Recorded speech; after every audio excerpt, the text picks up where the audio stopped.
Good morning. Welcome to Daily Devotions with Red Moon Eagle, and I am Red Moon Eagle. This is a banked video. I go live between 5 a.m. and 7 a.m. Mountain Standard Time, Monday through Friday most days. I do occasionally go on vacation, or my husband is home, or just something happens and I use a banked video to post instead. So this is one of those videos. I hope that you hit the subscribe button and click on the little bell icon so you can get notifications. It's really important that you share if something resonates with you. It also helps the algorithm. I would love it if you would post a comment, something that resonates with you, something that tells me, yeah, this really impacted me. If this video is not something that resonates with you, I have more than 365 videos on my YouTube channel. So every day of the year, you could do a daily devotional. So I don't know what day it is, and I don't know what time of the year it is. And right now it is 7:30 in the morning. So that's what time it is for me. Okay, let's dive into what today's oracle cards are. Today I am using the Egyptian Gods Oracle.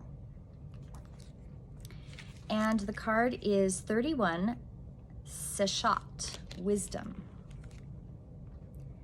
Her name means the scribe, deity teacher of arithmetic, astronomy, astrology, and architecture.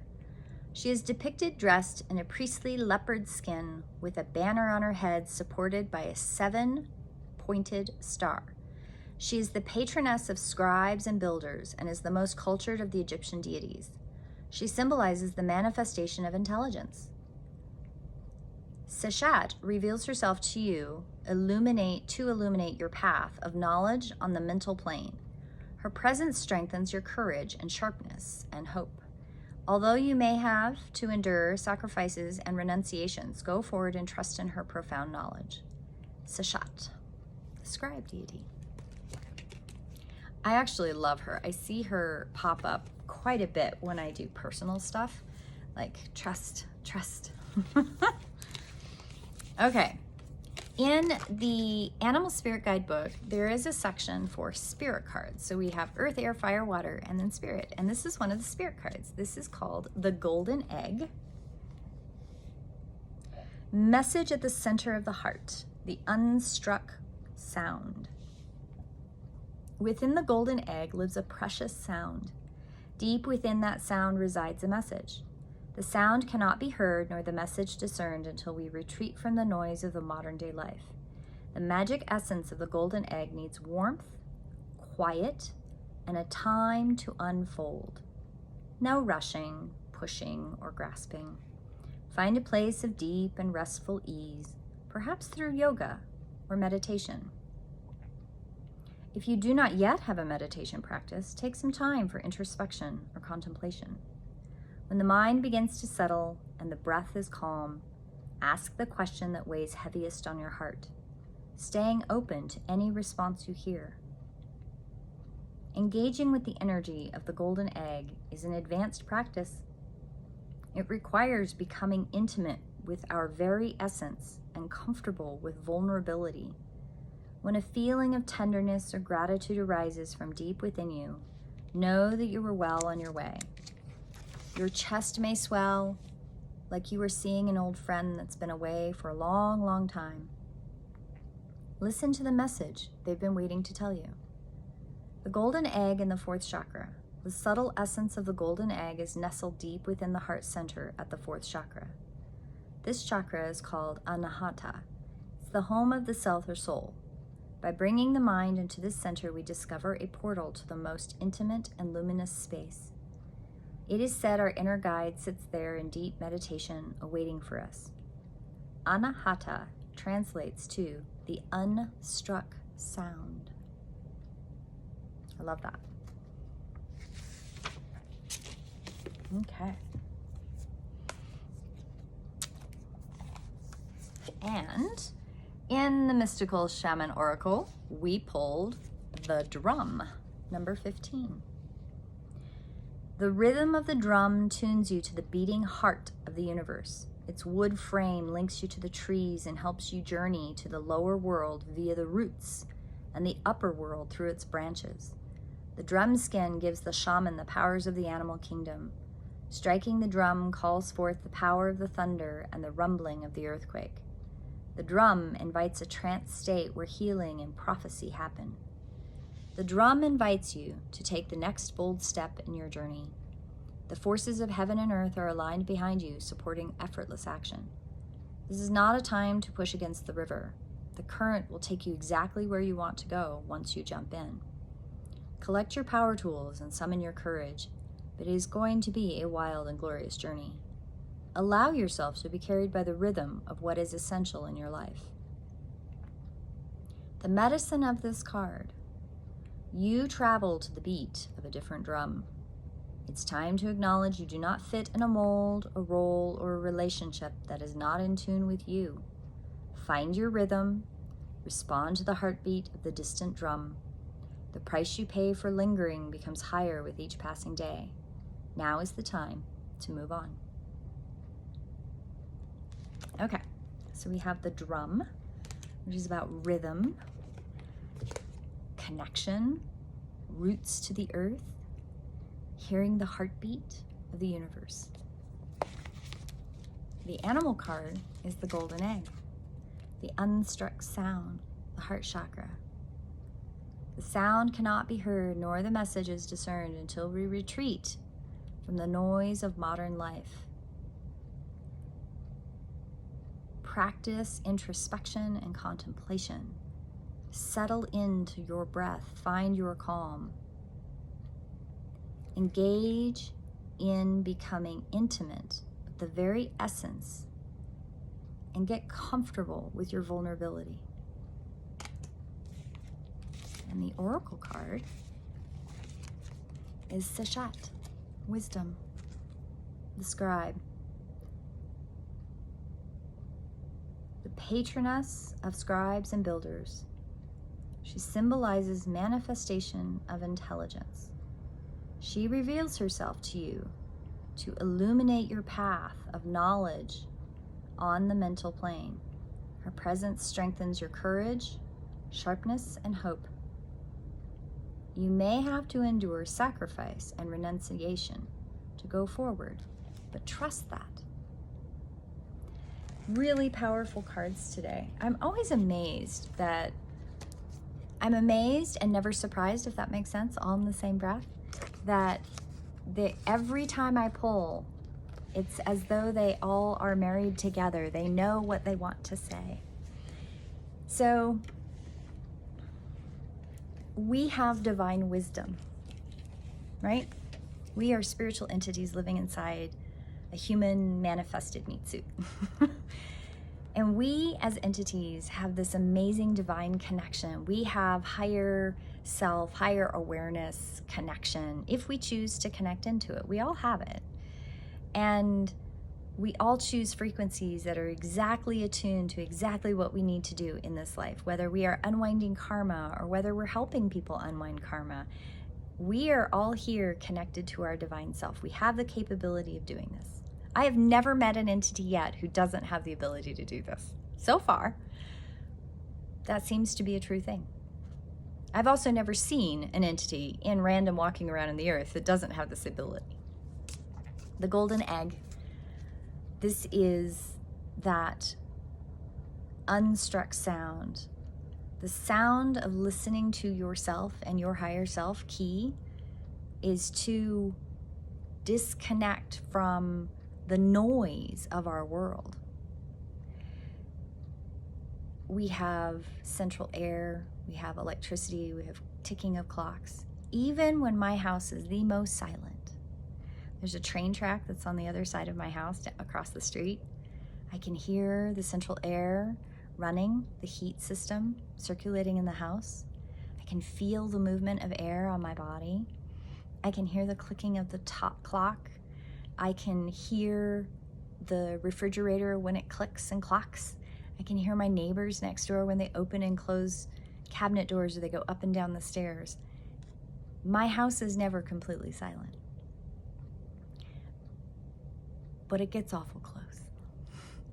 And that is important, finding that silence to listen to the heart string, to listen to the sound of your heart, the sound.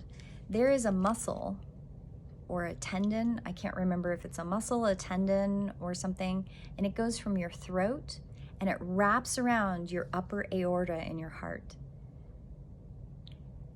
We are so interconnected that the sound of untruth through your voice affects the vibration of your heart.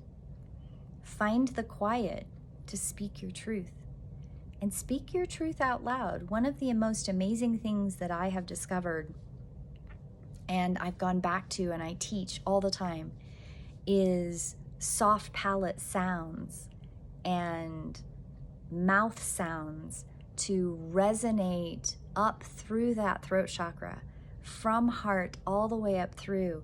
Everything from here to here is affected by that throat, that vocalization. And the resonance opens up your ability to communicate with others and yourself. And then we have the drum. The drum is the most powerful tool, one of the most powerful tools in a shaman's toolkit, or a healer's toolkit. I love my drum. It was a beautiful gift from a friend. And my drum is very much connected to the resonance of healing, the resonance of earth. The energetic intensity of the intention of the drum in its making was to break someone free of a cycle. And that person was unable to fulfill that cycle. And so I carry the sacredness of the intensity of that drum to break the cycles, to bring forward connection of Earth herself in the heartbeat of us, that we are connected to her. Our heartbeat is that electrical signal going through our whole body to make our hydroelectric plant continue to function and connect us through all of our parts of our body, from our bones, the internal pieces of our bones, all the way out to our skin layer. The largest organ we have is our skin, and it too resonates out that unstruck chord, that unheard sound. And we need to find place and time in our life to slow down and to be with ourselves. I have done quite a bit of meditation work with people over the years, and one of the things I learned is there are people who don't visualize. Yay, that's a thing, and it's beautiful. And ironically, those that visualize actually sometimes have a harder time coming to that place of peace, that stillness in their mind, because when they close their eyes, there's an internal dialogue, there's an internal landscape of activity. Those that don't have an internal visualization sometimes still have an internal monologue, but they might not get distracted by the visualization. But if you don't have an internal dialogue and you don't have an internal visualization, you potentially, in many of my classes, these students are the ones who have a better time when they can learn to be with self, to settle into that internal silence and find the internal ringing of their internal drum and their unstruck sound, their own internal positive rhythm. Conversely, those students are also sometimes the ones that will have the radio going at the same time, or they will have other external stimuli to keep them distracted from going all the way within and connecting. And not all, I'm making generalized statements, but I have seen these things appear in some of my different meditation classes. And one of the things that brought me a great deal of, giggles when I pulled these cards today was that Sachet is wisdom. She is your internal wisdom of self. And drum is your physical manifested connection to Earth herself, and the reminder that we are connected to the universal rhythms of the universe. And one of the things that we have to remember is if we linger too long and ruminate too long on the details of the wisdom, we may miss the big picture and not hear the tonal sound of yes. There's your validating note. Yes, this is the direction you go. Yes, this is the moment you spend in silence. One of my favorite sounds or favorite songs that I heard when I was a kiddo, I fell in love with it, and it's had a resurgence in recent years, is The Sound of Silence. Because when I hear that song, I know nothing about the song other than I love it and who wrote it, Paul Simon. But the song itself and the tonal music that comes from that song reminds me of the noise that we are surrounded with, that we combat all day, every day in our lives. The sound of the engine of your car, the radio, the news, your iPod, your TV on, your computer on, constantly having noise coming at you and not sitting with yourself. And that's a powerful thing to go through and to reconnect with every day if you can. Find your place of peace. Find your place of peace within that unstruck sound, because once you strike it, once you touch it, it resonates with joy, with bliss, with peace. That's why I call it the place of peace. It is a resonance that sings through every cell of my skin. It gives me great joy, and joy so much sometimes that I cry a little. And I'm having that experience now. That joy of being and being connected to the rhythms of the world and the rhythms of the people in the world. And it's very powerful. Unwrap yourself from the trappings of needing to have outside stimulus, because that outside stimulus will distract you from the inside that you need to connect to. Connecting inward will connect you outward, ironically. Bringing that joy forward for you is my gift. And I hope you enjoy that love and that bliss and that happiness, because I share it freely. And we can all share it with each other. I wish you a blessed, happy day. And I will see you in prayer. Blessed be, my friends. Blessed be.